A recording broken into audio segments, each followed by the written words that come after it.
Amém, meus irmãos, podeis tomar assento, assente-se exaltando e glorificando ao nome do Senhor. Graças ao bom Deus, né, meus irmãos? Deus tem nos conseguido mais essa oportunidade, privilégio de podermos estar juntos. Semana passada, o presbítero Jair esteve aqui e acredito que foi bênção, né? Trouxe uma palavra gloriosa do céu e vamos continuar então nessa nossa sequência ao qual nós estamos estudando e fazendo um panorama, né, sobre as cartas do Novo Testamento. Nesse primeiro feito, não falarei o panorama dos Evangelhos e nem do livro de Atos e nem do livro do Apocalipse, que são temas distintos e nós vamos abordar eles também, cada um individual. Então a minha intenção é fazer esse panorama sobre as cartas de Paulo, de Pedro, de Judas, que nós já fizemos, de João.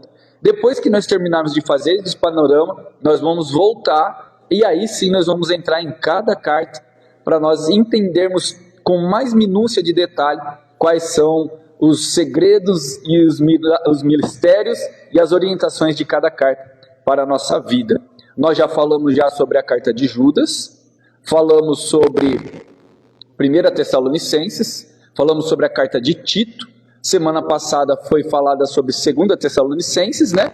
E hoje eu quero falar sobre a carta queridinha dos reformados, que é a carta aos Romanos, tá? Então, vamos hoje fazer um panorama dentro dessa carta que é tão gloriosa. Carta escrita por Paulo para a cidade de Roma, ela tem suas peculiaridades. Por quê? Porque a carta aos Romanos, ela também pode ser considerada um compêndio teológico, uma carta de um conteúdo tão robusto que ela serve para base de uma instituição religiosa, de uma igreja. Nesse sentido, nós vamos entender nesse panorama quais são os assuntos abordados, qual era a preocupação de Paulo para aquela igreja que já existia, né? Nós precisamos compreender isso, que a igreja que estava em Roma, ela já existia já quando Paulo envia essa carta, ao ponto de ele, dentro dessa carta, falar que ele não tinha ido ter com eles ainda. E também pela robustez dessa carta, nós vamos entender que possivelmente não foi nenhum dos apóstolos também que fundou a igreja na cidade de Roma. Nós compreendemos que a cidade de Roma, ela foi alcançada pelo Evangelho, primeiramente por causa de bondade e misericórdia do próprio Deus e Cristo Senhor. Quando foi que chegou então a igreja na cidade de Roma? Possivelmente, lembra quando Pedro prega lá em Atos dos Apóstolos, e tem ali, né, o dia de Pentecostes, a descida do Espírito Santo, Pedro se levanta para pregar, e o texto bíblico diz de Atos dos Apóstolos que ali existia diversas nações, aproximadamente 17 nações descritas. Nesse sentido, Roma, Itália, está escrito lá também. Então, provavelmente um prosélito que estava lá naquele dia, e se não for entre essas etnias, pode ter sido alguém daqueles 3.000 que se converteram pós a mensagem de Pedro. Possivelmente esse, quando ele sai de Jerusalém do dia de Pentecoste, volta então para Roma e lá, nesse período, se estabelece a igreja ali em Roma. Sendo assim, Paulo, ele escreve essa carta na sua possível terceira viagem missionária. Houve uma discussão já, se essa carta foi escrita na segunda viagem missionária ou na terceira viagem. Hoje a maioria dos teólogos acreditam que é na terceira viagem missionária, ali no início. Mas Paulo, ele fica sabendo dessa igreja por um prosélito também lá de Roma, que nós conhecemos como um casal, né? Priscila e Áquila, lá em Atos 17. Quando Paulo sai de Atenas, chega então em Coríntios, lá o texto bíblico diz que ele encontra e conhece Priscila e Áquila vindo de lá da Itália, vindo de Roma. Nesse sentido, eles provavelmente passaram para Paulo o que estava acontecendo, porque dentro do contexto cultural da cidade de Roma, já estava tendo ali algumas discordâncias, algumas desunião. Por quê? Porque a briga maior dentro da igreja não era contra propriamente o Império Romano, mas sim contra os judeus, os patrícios, os irmãos dos cristãos naquele momento. Só que os judeus nunca aceitaram o gentil, raríssimo, principalmente naquele momento. Então, quando lá em Roma, uma cidade extremamente grande, uma cidade aproximadamente aí com quase 1 milhão de pessoas, a cultura judaica também era muito influente ali, tinha várias sinagogas importantes ali. O cristianismo chega lá, começa a ganhar força. Os judeus que concordavam com o cristianismo se uniam a ele, mas os judeus que não concordavam, tinha confronto entre eles. E nós vamos ver que isso daí era natural, porque você vê o próprio apóstolo Paulo, quando ele chegava nas cidades, ele ia para a sinagoga, pregava, e quando ele pregava, os judeus já vinham tentando despregar aquilo que Paulo havia pregado. Então Paulo ia e voltava, ia e mandava alguém, ia e mandava carta. Para quê? Para poder sustentar o ensino paulino dentro da sagrada doutrina de Cristo Jesus. Então a igreja de Roma, culturalmente, estava tendo ali muito conflito, e provavelmente Priscila e Áquila trouxeram essas informações para Paulo, e Paulo, ao entender o que estava acontecendo, como eu disse, provavelmente não foi fundada por nenhum dos apóstolos, então Paulo escreve essa carta com tanta informação, com tanta requinte de detalhe, e nós notamos que isso daí é tão próprio de estar acontecendo naquele momento, pelo início da carta do apóstolo Paulo, porque a carta de Romanos, Paulo ele já faz questão de começar a falar para os seus leitores de que eles não tinham que se envergonhar do evangelho. Não é isso? Vamos ler lá em primeira carta aos Romanos, primeiro capítulo, número de 17. Vamos ler o 16. Olha lá. Porque não me envergonho do evangelho de Cristo, pois é poder de Deus para a salvação de todo aquele que crê, primeiro dos judeus e também do grego. Romanos, ele é, querendo ou não, um evangelho também. E muitos consideram a carta de Romanos como o evangelho de Paulo.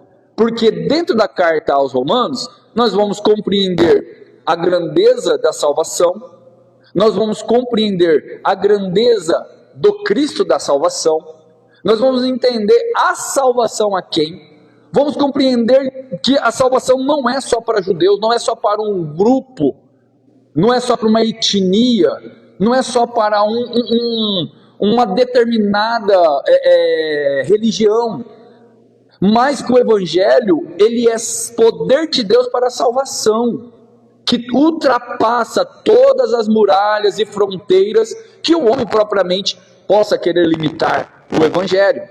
Paulo, então, ele tem esse desejo, ele pega e mostra que a graça é suficiente, e a graça gera boas ações através daquele que é alcançado por ela. Então, dentro dessa carta, nós vamos compreender isso. A divisão da carta, eu vou seguir aquela que eu já tinha passado para vocês aqui, que é como assim, capítulo 1, capítulo 2 e o capítulo de número 3, ele aborda sobre a universalidade do pecado. Ele vai mostrar o pecado de um, o pecado do outro, nós vamos entrar dentro da carta e nós vamos ver isso daí. No capítulo de número 4, 5 e 6, nós vamos compreender, no capítulo 4 e 5 vai mais preciso, nós vamos compreender a justificação pela fé. Quando foi que chegou a justificação para o homem? Nós vamos ver dentro dessa carta. O capítulo de número 6, 7 e 8, nós vamos entender o dilema da humanidade. Paulo se colocando como representante ali, nosso. Ele vai fazer algumas indagações, uma diatribes, a gente coloca como uma diatribes. Ele pergunta e responde. Ele faz a pergunta e responde para ele mesmo. como se ele estivesse dialogando pessoalmente com os romanos. No capítulo de número 9, 10 e 11, Paulo ele desfoca dos gentios e centraliza para o povo de Israel. Porque o 9, o 10 e o 11 é centralizado para o povo de Israel.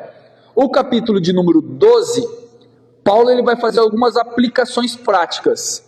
E no capítulo 13, 14, 15 e 16, Paulo ele vai trazer algumas orientações em relação à autoridade, em relação aos servos, em relação à família, em relação a nós mesmos, e ele termina com uma doxologia. Tá? Então, esse daqui é o panorama, um panorama bem superficial da carta aos Romanos. Vocês vão ver que quando nós voltarmos para estudar a carta aos Romanos, eu acredito aí que nós vamos levar em torno aí de uns 4 a 5 meses para acabar ela. De uns 4 a 5 meses. Porque a hora que a gente começa a mergulhar dentro da carta, nós começamos a fazer paralelo com o Antigo Testamento, com o Novo Testamento, com a aplicação pessoal, com aplicação atual também, sem fazer anacronismo, sem pegar aquele conceito do passado e firmar ou forçar para a atualidade. Mas nós vamos ver que o Evangelho, que a palavra de Deus, ela é atemporal, ela transcende cultura, ela transcende espaço, transcende tempo. Por quê? Porque ela é divinamente inspirada por Deus. Beleza, meus irmãos? Deu para compreender o panorama geral dela? Vamos entrar dentro da carta? Leia comigo, por favor, Romanos 1, 21. Olha só o que está escrito. O capítulo 1, Paulo, ele vai fazer questão de falar sobre a condenação dos gentios. Ele não massageia, não. Olha lá o verso de número 21. Portanto, tendo conhecido a Deus, não o glorificaram como Deus, nem lhe deram graça. Antes, em seus discursos, se desvaneceram em seu coração insensato. Se obscureceu. Paulo ele está mostrando aqui que os gentios estão mergulhados em uma depravação. O que Paulo quer deixar bem claro? Os judeus acusavam os gentios de serem impuros. Os gentios acusavam os judeus de serem exclusivistas. Paulo, então, agora ele está mostrando que judeus pecou, ao ponto de eles andarem segundo a sua própria vontade. E Paulo chega a falar que a natureza conclama um Criador. E pela natureza, a criação mostrar que existe um Criador, todos são indesculpáveis. O gentio, o homem natural, ele anda na sua imoralidade pela sua própria natureza. Por quê? Porque todos pecaram. Independente. Só que agora Paulo está colocando exclusivo aqui aos gentios. Vamos ver agora os judeus? Olha o capítulo 2 e o verso de número 1. Portanto, é inexcusável quanto ao que julga. Ó homem, quem quer que seja, porque tu condenas a ti mesmo naquilo que julgas a outro, pois tu que julga fazes o mesmo. O que Paulo está falando aqui para os judeus? Está mandando aqui uma reta para os judeus? Vocês falam que não podem fazer isso, mas vocês fazem sacrilégios. Os judeus apontavam que os gentios estavam cometendo atos de imoralidade. Só que no capítulo 2, Paulo vai falar que os judeus também estavam fazendo algumas coisas imorais. É tão importante isso daqui que Paulo está falando, que ele chega a falar assim para o povo que se diz de Deus: o nome de Deus é blasfemado entre os gentios por causa de vós. Olha o peso que Paulo está colocando nas costas dos judeus, porque eles estavam se sentindo maiores, julgando as falhas dos ímpios, dos gentios, e eles mesmos estavam sendo reprovados. Paulo então ele fala assim, vocês também estão inexcusáveis, vocês têm culpa no cartório, porque vocês pecam também. Aí Paulo no capítulo de número 3, no verso de número 23. Alguém poderia ler para mim, fazendo um favor? 3:23.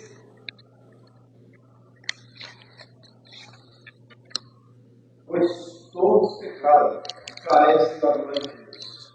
Ponto. Chegamos agora no ápice da depravação total. Porque Paulo ele faz questão de mostrar a universalidade do pecado. Pecado está no meio dos gentios, está no meio dos ímpios, está no meio dos pagãos, está no meio da igreja, está no meio dos judeus, porque todos pecaram e todos carecem da glória e da graça de Deus.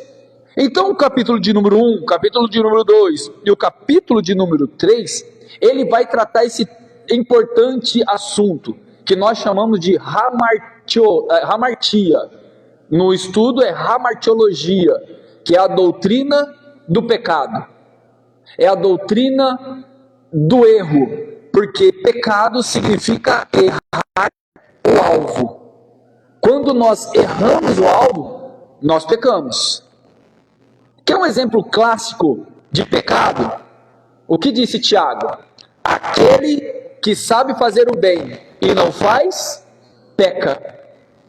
A ausência do bem não é eu cometer o mal, porque eu, por natureza, já pratico o mal. Nós vamos ver esse dilema de Paulo. O bem que eu quero fazer, eu faço, mas o mal que eu não quero, está sempre na minha frente, está sempre me tentando a fazer.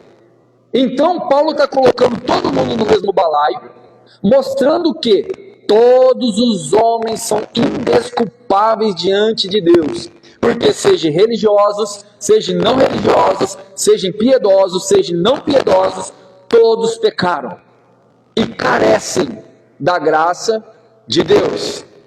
Paulo, com tantas outras ênfases e ensinamentos dentro desses 3 capítulos, ele vai trazer essa cruel realidade para nós. E eu estava pensando, e eu estava até escutando um podcast ontem, de um rapaz que ele está se convertendo ao cristianismo. Ele está lendo a Bíblia, uma pessoa que era praticamente um ateu, que não entendia nada de graça, mas pela convivência de cristãos dentro do seu podcast, ele começou a cada dia mais entender que é impossível não existir um Deus. E nesse sentido, ele começa agora a ler as Escrituras. E a maior sacada dele foi quando ele compreendeu que Deus não age com a sua justiça para conosco. Porque se Deus agir com a sua justiça conosco, nós estamos fritos. Porque quem poderia e falar, você está ou não está em um ato de pecaminosidade? Mas o ser humano não. O ser humano não pode. Nesse sentido, ele diz o seguinte: cada vez que eu conheço mais a palavra de Deus, mais eu entendo que Deus age com sua misericórdia conosco. Porque o trabalho que eu tenho não é porque eu mereci o trabalho, mas foi por um ato de misericórdia de Deus, porque nem esse trabalho eu merecia ter. E ele diz uma coisa muito interessante, que ele chacoalhou agora até os cristãos nessa daí. Ele fala assim: eu tenho que agradecer a Deus até pelas lutas que eu tenho, porque nem essas lutas eu merecia ter, porque o que eu estou entendendo das Escrituras é que eu merecia o inferno, eu merecia a condenação. E não é isso que a Bíblia ensina para nós? Não é isso que Paulo está mostrando aqui? Que todos merecem, todos estão destituídos, porque existe uma depravação total. Não é uma das doutrinas mais defendidas do meio reformado? A depravação total. Porque de fato o homem está em um abismo. Aí nós começamos agora a falar assim: e agora? Como que nós saímos dessa então? É aí que nós entramos no capítulo de número 4 e o capítulo de número 5. Alguém poderia ler para mim, por favor, Romanos 4:3? 4:3.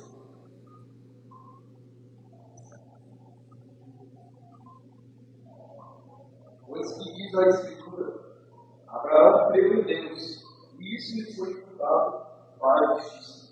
Opa! Quem que ele apontou aqui agora como um que foi justificado? Abraão. E Abraão, Paulo ele faz questão de colocar aqui, porque Abraão ele foi justificado antes da lei. Abraão foi justificado antes da circuncisão. Abraão foi chamado antes de ele mesmo ter fé. Porque ele entendeu o que era fé quando ele saiu. Quando ele saiu ao ouvir a voz de Deus. Então Paulo mostra que, diretamente para os Deus, que a graça, ela antecede a lei. Porque o legalismo sempre coloca o peso em atos para a salvação. Você vai ser salvo, mas tem que se circuncidar. Não, você vai ser salvo, mas, no nosso caso hoje, tem que ser batizado. Você vai ser salvo, mas tem que cumprir algumas coisas. Não, Jesus salva, a graça salva, mas se você não andar assim, então sempre tem um mas, sempre tem uma condição. As pessoas sempre colocam uma condição em relação à salvação, mas Paulo está mostrando aqui que não. A salvação ela é independente daquilo que podemos fazer, independente daquilo que podemos guardar, porque a salvação, a justificação, vem antes de eu conhecer qualquer coisa. Ninguém conhece para ser salvo. Nós somos salvos e a partir daí nós começamos a conhecer. Ninguém conhece toda a doutrina, ninguém conhece a confissão de fé de Westminster para poder ser salvo. Eu vou ter que aprender a confissão primeiro para ser salvo? Claro que não. Eu vou ter que entender a Bíblia inteira para eu ser salvo? Não. Deus nos mostra que Ele nos salva primeiro. Ele nos amou primeiro. Depois disso, nós vamos conhecer e prosseguir em conhecer o seu poder, a sua palavra, ver os seus milagres, ver a sua provisão, ver a sua graça, ver Ele suprindo todas as nossas necessidades. Mas aí é uma questão sequente. Mas Deus nos salva na ignorância. Deus nos salva antes mesmo de qualquer coisa que venha à nossa mente. Deus age primeiro para a nossa salvação. E é por isso que eu sempre digo e sempre vou dizer: nós estamos aqui não porque é pela nossa própria vontade, mas nós estamos aqui porque existe um Espírito Santo que nos convenceu do pecado, da ira e do juízo. Ele nos convenceu. Foi Ele que nos fez entender quem é Cristo e o que é a salvação. E se hoje nós estamos aqui assentados, é porque nós amamos esse Senhor que nos salvou. Se hoje nós estamos aqui cansados, às vezes sem poder estar, mas nós estamos aqui hoje para ouvir a palavra do Senhor, porque nós valorizamos esse amor de Deus que veio antes mesmo de nós o conhecê-lo. Deus nos conhece primeiro e nos faz conhecer a Ele através dos seus atributos participativos, através da sua graça e através da revelação especial que está dentro das Sagradas Escrituras. Só que Paulo agora ele continua. Olha só o capítulo 5 e o verso de número 1. Está escrito assim, tendo sido, pois, justificado pela fé, temos paz com Deus, com o nosso Senhor Jesus, pelo qual também temos entrada pela fé a esta graça, na qual estamos firmes e nos gloriamos na esperança da glória de Deus. No capítulo 4, Paulo usa o Antigo Testamento, usa a lei, usa os patriarcas para mostrar que a lei ela não serve para justificar ninguém para a salvação, porque a lei nos mostra o pecado. Se nós entendemos o que é o pecado hoje, é porque a lei nos mostrou. Temos a lei moral, claro, mas ela se torna fidedigna quando nós compreendemos. Paulo diz isso: eu só sei o que é adultério porque a lei me diz, não adulterarás. Eu sei tantas coisas porque a lei nos ensina e dá esse valor, mas ele faz questão de pontuar que ela ainda assim não tem condição de salvar, porque ninguém pode cumprir a lei. Agora no capítulo de número 5, Paulo ele vai usar uma jogada de palavras aqui que é extraordinária. Ele usa aqui, tendo sido, pois, justificado pela fé. E por que fé? Olha só o verso de número 8. Mas Deus prova o seu amor para conosco, em que Cristo morreu por nós, sendo nós ainda pecadores. Logo, muito mais agora, tendo sido justificado pelo seu sangue, seremos por ele salvos da ira. Porque, se nós, sendo inimigos, fomos reconciliados com Deus pela morte do seu Filho, muito mais agora, tendo sido já reconciliado, seremos salvos pela sua vida. Agora Paulo vira para os gentios e fala assim: meus queridos, entenda uma coisa, Deus prova o seu amor para conosco, em que Cristo Jesus morreu por nós, e nós éramos ainda pecadores, nós não merecíamos. Os judeus se ancoravam ainda na lei, agora vocês, nem lei vocês tinham, vocês estavam ao relento, nem condição vocês tinham de compreender quem é Deus.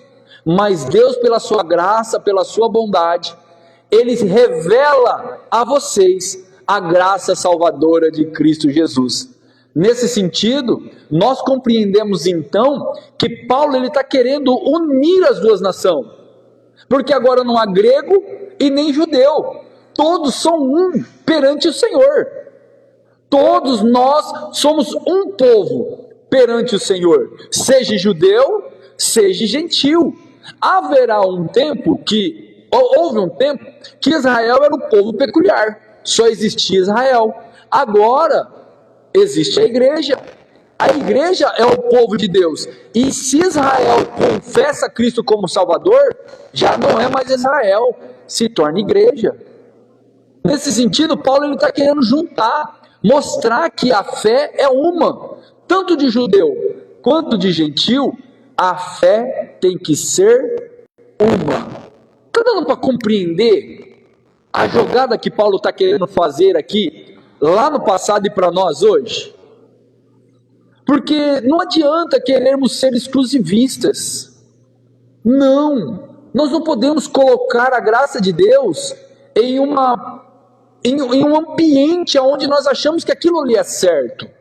Está nas Escrituras, porque o nosso baluarte é as Escrituras.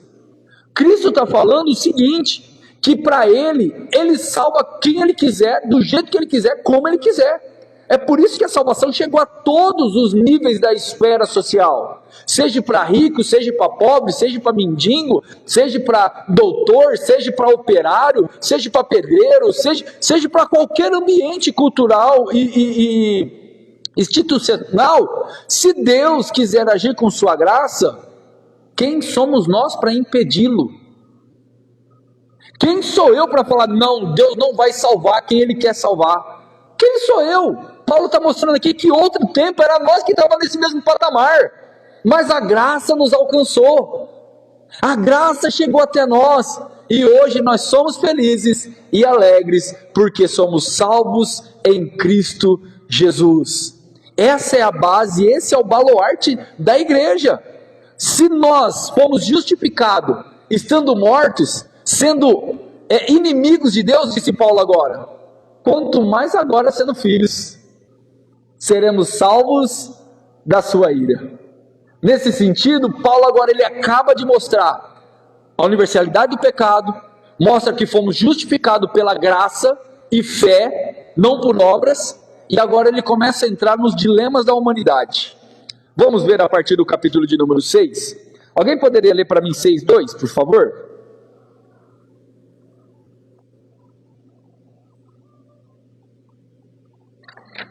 Seis, 2.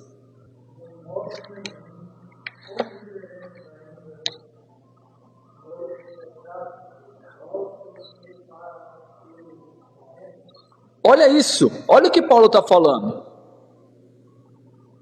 É aquela ideia assim, já que Cristo Jesus morreu por mim, e eu estou salvo, então vamos andar do jeito que a gente acha por bem de andar. Porque já que Cristo morreu por mim e eu já tenho a salvação, comemos e bebemos. Vamos andar do jeito que nós queremos andar.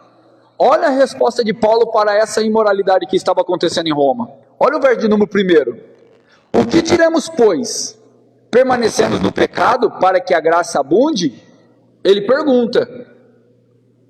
Será que nós vamos pecar mais para que a graça abunde sobre nós? Aí ele faz a diatribes. Ele responde com o versículo que o irmão Elias acabou de ler. De modo nenhum. Não é assim que funcionam as coisas. Porque você vai entender que você realmente foi transformado, foi renovado, foi salvo por Cristo Jesus, é quando você não anda mais com os mesmos rudimentos do pecado. Como você pode falar que você é salvo em Cristo Jesus, sendo que você continua nas mesmas práticas antes de conhecer a Ele? Paulo está falando assim, aquele que furta, não furte mais. Aquele que rouba, não roube mais. Aquele que adultera, não adultera mais. Porque agora, com a graça, tudo se fez novo. O dilema de Paulo é: todos nós pecamos, estávamos destituídos, a condenação era certa, a imoralidade reinava em nós. Capítulo 4 e 5, agora somos justificados, não porque éramos bons, mas pela graça e bondade de Deus. E por sermos justificados hoje, nós temos que policiar a nossa mente, policiar o nosso jeito de andar, policiar a nossa vida, policiar tudo aquilo que fazemos, pensamos e agimos. Por quê? Paulo diz, não vivo mais eu, mas agora é Cristo que vive em mim. Eu já não tenho mais a minha mente, agora eu tenho a mente de Cristo. E eu tendo a mente de Cristo, eu vou fazer exatamente isso que ele diz no versículo de número 2. De maneira nenhuma, uma vez salvo, uma vez em Cristo, eu fujo de toda aparência do mal, eu corro de toda tentação, eu não flerto com aquilo que pode desonrar a Deus, que pode desonrar a minha esposa, que pode desonrar o meu marido. Eu não vou flertar, mesmo que seja em oculto, com aquilo que pode profanar o templo do Espírito Santo. Porque isso daqui, não isso, mas isso daqui é o templo do Espírito Santo. Isso daí é o templo do Espírito Santo. E quando nós nos reunimos como templo do Espírito Santo, o Espírito de Deus também está presente no nosso meio. Porque fomos justificados. Só que existe um conflito. Existe uma guerra.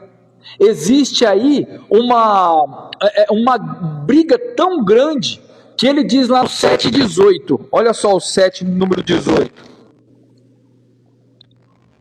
Porque eu sei que em mim, isso é, na minha carne, não habita bem algum. E com efeito, o que quer estar em mim, mas não consigo realizar.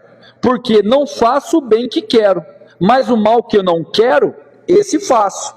Ora, se eu faço o que não quero, já não faço eu, mas o pecado que habita em mim. Acho então esta lei em mim, que quando quero fazer o bem, o mal está comigo. Mas peraí, eu não fui salvo? Eu não fui regenerado? Por que ainda isso daqui me perturba? Ou é só comigo que eu tenho essas guerras? Ou é só na minha mente que eu tenho que ficar degladiando e lutando para tirar pensamentos impuros e colocando a palavra, ou fugindo disso ou fugindo daquilo? É só eu que acontece, só comigo que acontece essas coisas? Claro que não. Todos nós, por mais inocente que somos, por mais ignorante que somos durante toda essa tecnologia e movimentação de trabalho que existe, ainda assim os pensamentos maus permanecem tentando infiltrar dentro de uma mente sã. É isso que Paulo está falando. Não é porque você está regenerado e você está salvo e você está em Cristo que o pecado não vai tentar te contaminar.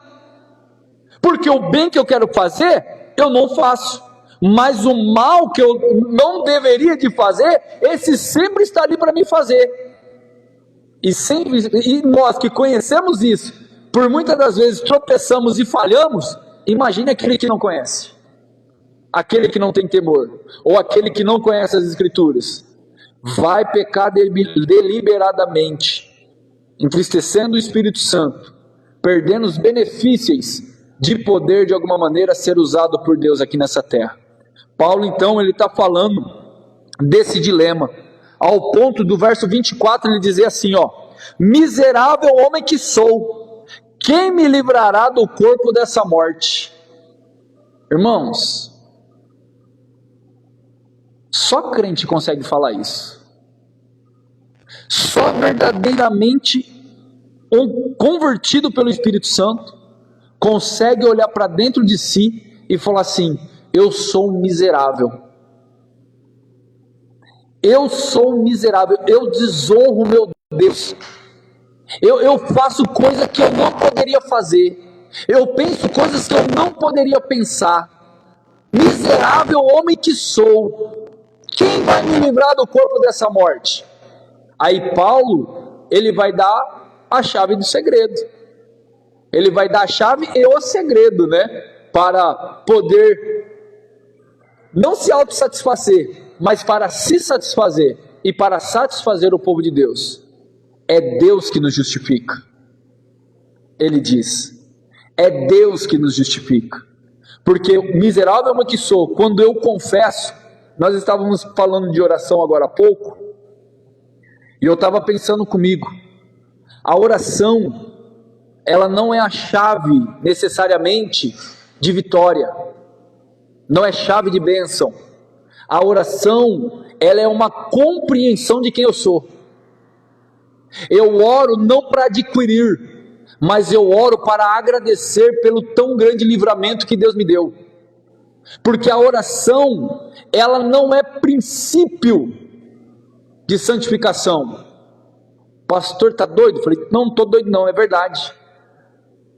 Deus disse, primeiro o meu povo tem que se humilhar e me reconhecer, e depois orar.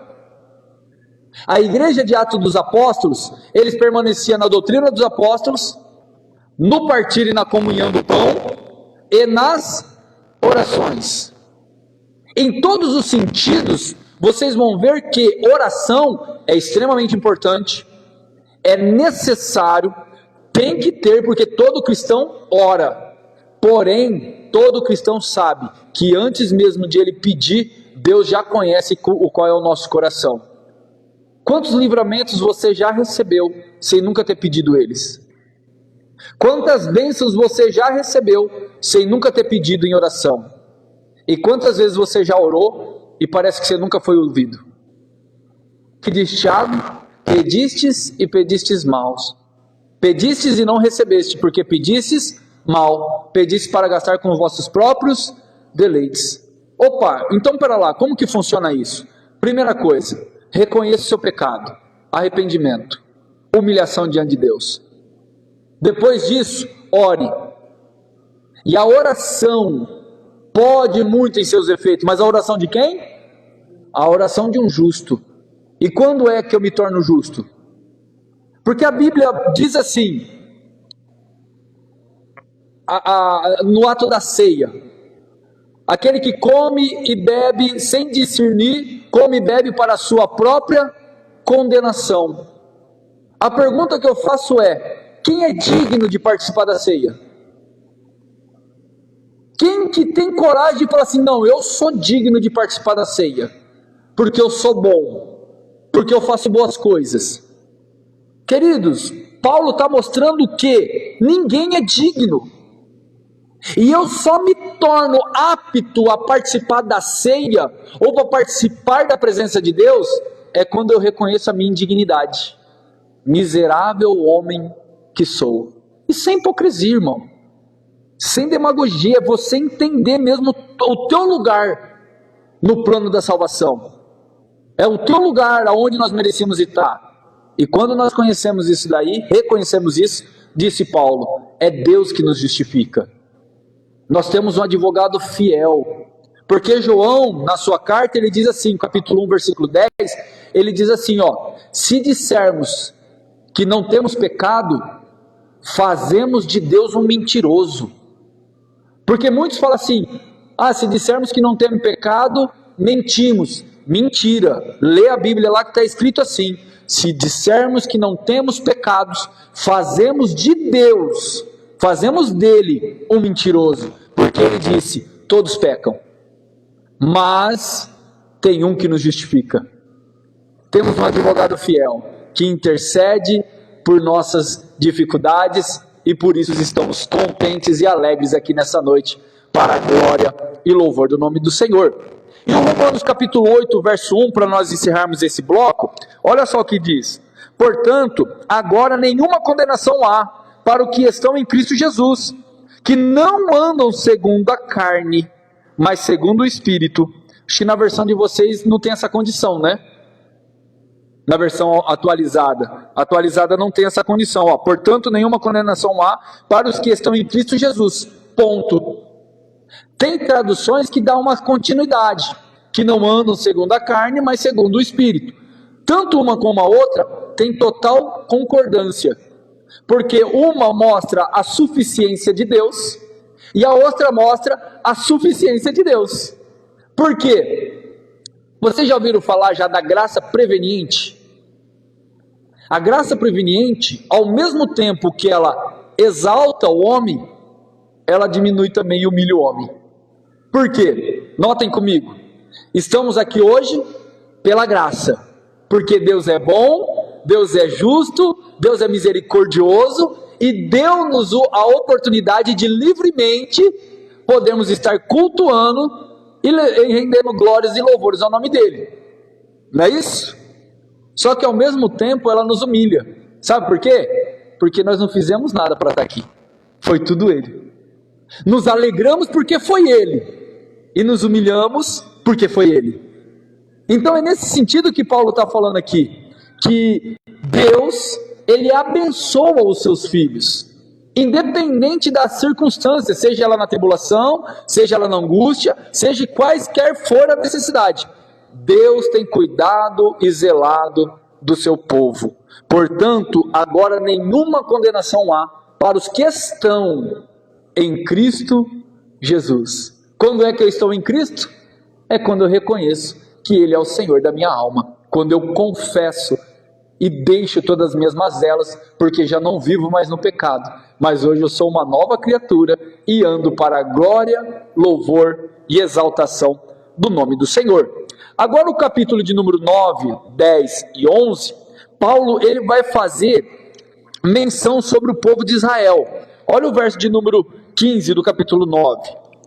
Pois, diz Moisés, compadeci-me-ei de quem me compadecer, e terei misericórdia de quem eu tiver misericórdia. O que ele está falando aqui, povo de Israel? Para de ser exclusivo. Para de achar que a salvação é só por causa de vocês. Deus não é limitado à sua religião. Eu vou me compadecer de quem que eu quiser me compadecer. E eu vou ter misericórdia de quem eu quiser ter misericórdia. E vocês vão fazer o quê? E ele usa, sabe quem? O próprio Moisés aqui, o legislador de Israel. Foi Moisés que ouviu isso da parte de Deus. Então, quem é você para poder limitar a graça de Deus?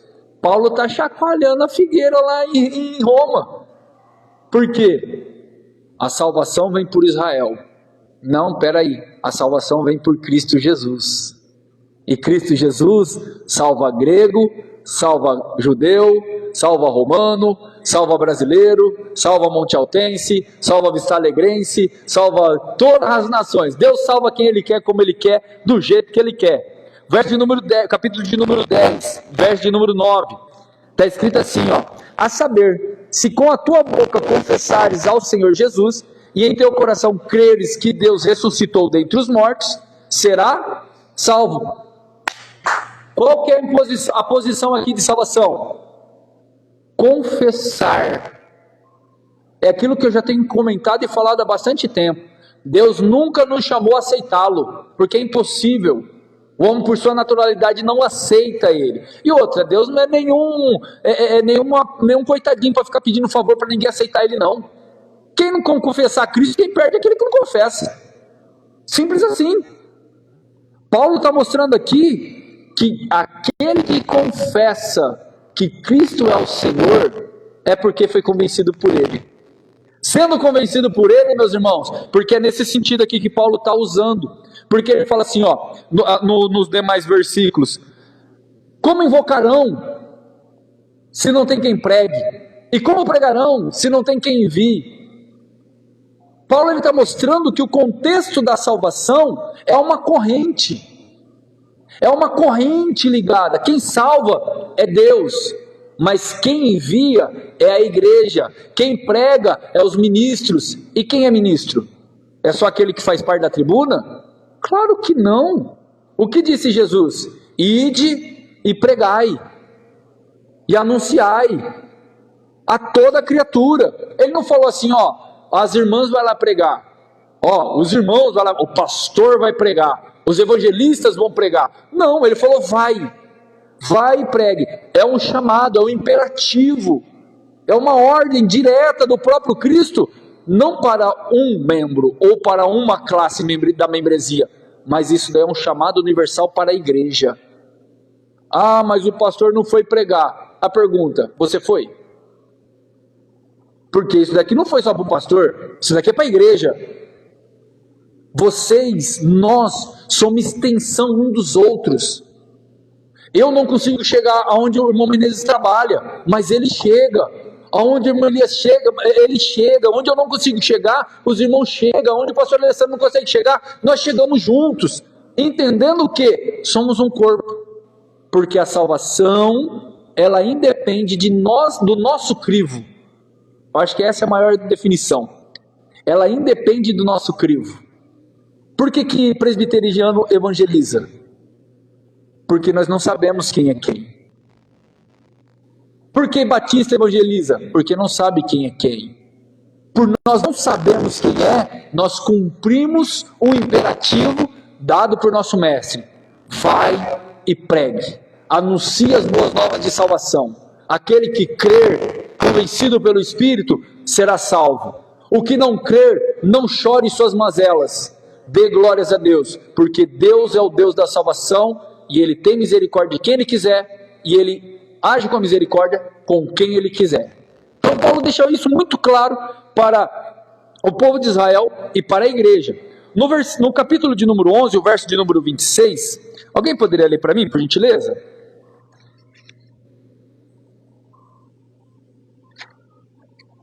E assim todo Israel será salvo, como está escrito: virá de Sião o Libertador, e ele apartará de Jacó todas as enfermidades. Pronto, todo Israel será salvo.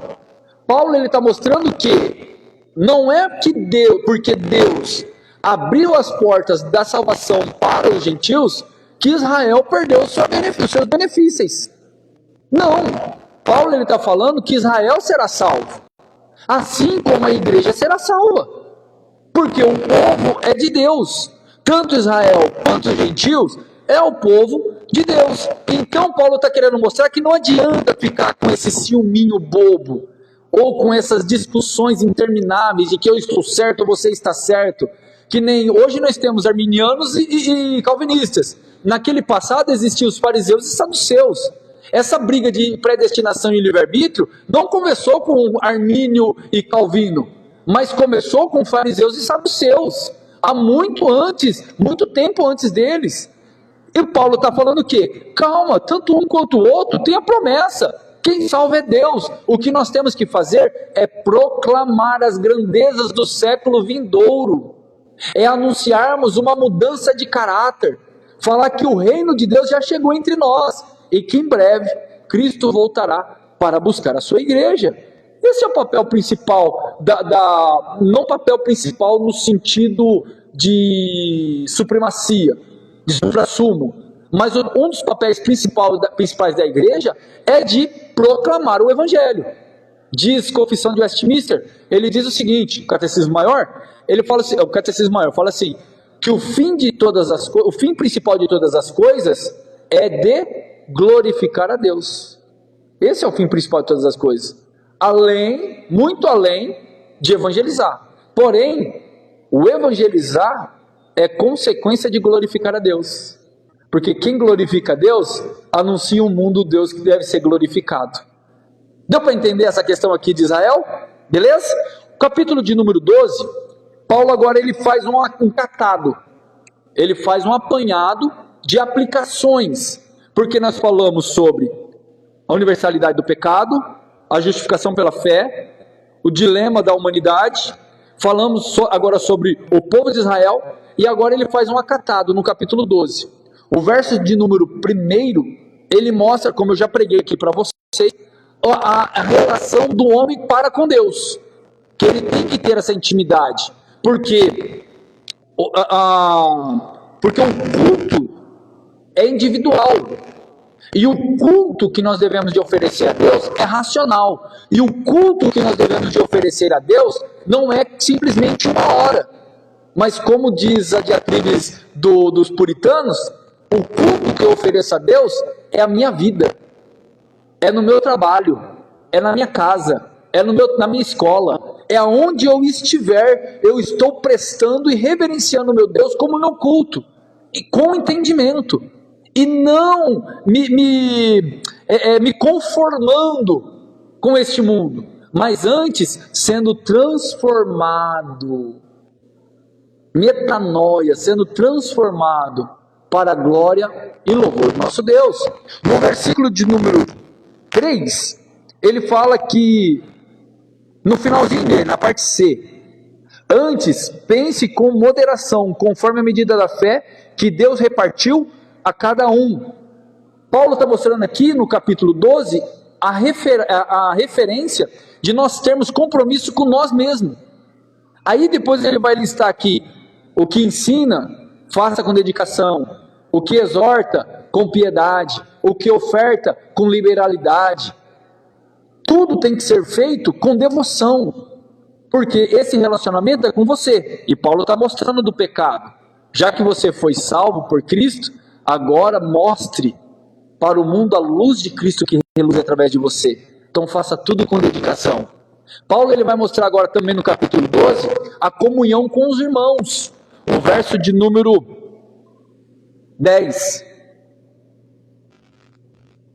Olha o verso de número 10. Amai-vos cordialmente uns aos outros com amor fraternal, preferindo-os em honra uns aos outros. Que aquele que entende que Cristo fez por nós, ama o próximo como a nós mesmos. E ele fala, que é a parte mais difícil do contexto, né? A nossa relação com os nossos inimigos. Não vos vingueis a vós mesmos, amado, mas dê lugar à ira, porque escrito está, minha é a vingança, eu recompensarei. E ele vai mais além. Se teu inimigo tiver fome, dá-lhe de comer. Se tiver sede, dá-lhe de beber. Porque fazendo assim, amontoarás brasa de fogo vivo sobre a sua cabeça. Que é isso? Fervor na consciência. Pastor Hernando Dias Lopes prega sempre, né, sobre o fervor dentro da nossa consciência. O Orival também. Eu gosto muito do pastor Orival, porque ele é bem didático em relação ao Espírito Santo. Ele mostra que o Espírito Santo ele causa um fervor dentro do nosso ser. Não ao ponto de externar simplesmente teoreticamente, mas muda moralmente, muda espiritualmente, muda o caráter da pessoa. Quando temos fogo no coração, até o sermão fica diferente. A nossa vida fica diferente, porque andamos para a glória de Deus, louvado e exaltado é o Senhor. No capítulo de número 13, olha irmão, deu 9 folhas aqui. Vamos encerrar agora, em 5 minutos eu acabo. No capítulo de número 13 ao 16, são deveres cristãos e saudações finais. No capítulo de número 14, o verso de número 5, cada um esteja plenamente convicto da sua própria mente. Paulo está exortando a ninguém julgar o outro. Paulo está exortando a ninguém julgar o outro, porque não temos crivo de fórum íntimo, mas que nós devemos andar com misericórdia para aquele que está necessitado. Independente, não é que nós aprendemos com Judas, negando até a sua roupa manchada da carne, tomando cuidado, mas rebatando os que já estão no fogo. Somos mais para agir com misericórdia do que condenar. Só que existe uma questão muito estranha, né? Tem um povo aí que fala assim, não podemos julgar nada. Opa, não é assim que funciona também. Paulo está falando julgar fora o íntimo. Ninguém em mais alto escalão do juízo pode julgar fora o íntimo em um tribunal. O juiz não pode olhar para mim e falar assim, ó, Wellington, você está pensando em seu coração isso. Ele não é Deus, ele não tem onipresença, ciência para saber. Ele pode me julgar e está sendo errado. A Bíblia nos dá condição de julgar sim. Como? Segundo a reta justiça. Quando é que eu julgo segundo a reta justiça? Essa folha está escrita? Sim. Como nós sabemos isso? Segundo a reta justiça. Porque tem fatos. Tem coisas que nos provam que tem escrito dentro dessa folha. Nesse sentido, legal, podemos julgar. Agora, fora o íntimo, aquele foi salvo, aquele não foi salvo, aquele vai, aquele não. Nem Jesus falou isso para a gente fazer isso. Mas nós, com a nossa mente preconceita, né? Um preconceito dentro da nossa mente, nós fazemos isso e acredite, muitas das vezes desonramos a Deus por causa desses pensamentos. Focamos nas Escrituras, amamos e deixa que o Espírito Santo faz aquilo que tem que fazer. Não é Ele que acrescenta aqueles que hão de ser salvos? Então o nosso papel é só jogar semente. O capítulo de número 15, o verso de número 3, diz assim, ó, Cristo agradou não a si mesmo, porque também Cristo não agradou a si mesmo, mas como está escrito, sobre mim cairão as injúrias dos que te injuriaram. Jesus, ele foi tão bom para com a humanidade, que ele tomou sobre si todos os nossos pecados, tomou sobre si todas as nossas indignações. Queridos, Jesus foi esbofeteado, foi escarrado, cravaram uma coroa de espinho com cravos de espinho de 7 centímetros de acácia, bateram com uma cana na sua cabeça, que aquilo lá enfincou nas suas frontes, na sua cabeça. Pegaram os carrascos, pegaram Jesus, debruçaram ele em cima de uma pedra, e Jesus apanhou por soldado romano. Ele não apanhou igual Paulo. Paulo apanhou 39 chibatadas menos uma dos judeus. Chibatada era fitas de couro, que a hora que batia, marcava, subia vergão, rasgava, mas comparado ao flagelo romano, isso não é nada. O flagelo romano era um toco de 45 centímetros, com fitas de couro, com pedra, ossos, vidro na ponta, que a hora que aquilo lá batia na pele, enfincava, e a hora que o soldado puxava, arrancava a carne. Jesus apanhou numa sequência muito devastadora. Enquanto um carrasco descia, o outro subia. Enquanto um subia, o outro descia. Era no rosto, era no corpo, era em todos os lugares. Jesus ficou desfigurado por causa das chibatadas. Sabe o que fizeram? Colocaram nele uma túnica de seda, em ferida aberta. Você já machucou e colocou um algodão ou uma fita? E quando você puxa, não fica tudo grudado? Ou quando você vai tirar uma fita do seu machucado, você não vai na água com todo cuidado para não te machucar? O texto bíblico diz que rasgaram as vestes de Jesus, que arrancaram a força. Aquela ferida que estava aberta, que secou por causa aquilo lá voltou a abrir tudo de novo. Jesus teve muita hemorragia em cima disso. E mesmo assim ele foi humilde. Temos exemplo para suportar a fraqueza do fraco. Temos exemplo para suportar, porque Jesus falou, ande as minhas pisaduras e ser perfeito. Deus disse isso a Abraão, a Moisés, Jesus repetiu isso. Faça as mesmas obras que eu fiz para a glória do teu Pai, porque você não perderá com isso. Mas o mal que está lutando contra nós não deixa a gente ter esse pensamento. E a gente sempre quer ter a razão, sempre quer agir com justiça. principalmente dentro de casa, marido com esposo, esposo com a esposa. Não, calma, vamos ter a mente de Cristo, e Deus será glorificado através das nossas ações. Capítulo de número 16, o verso de número 17 diz assim, 16 e 17, que é o último texto. E rogo-vos, irmãos, que moveis os que promovem dissensão e escândalo contra a doutrina, a doutrina que aprendestes, desviai-vos deles. Caramba, Paulo até agora está falando para nós ter misericórdia? Agora ele falou para nós não andar mais com esses camaradas que distorcem a doutrina? Como entender isso?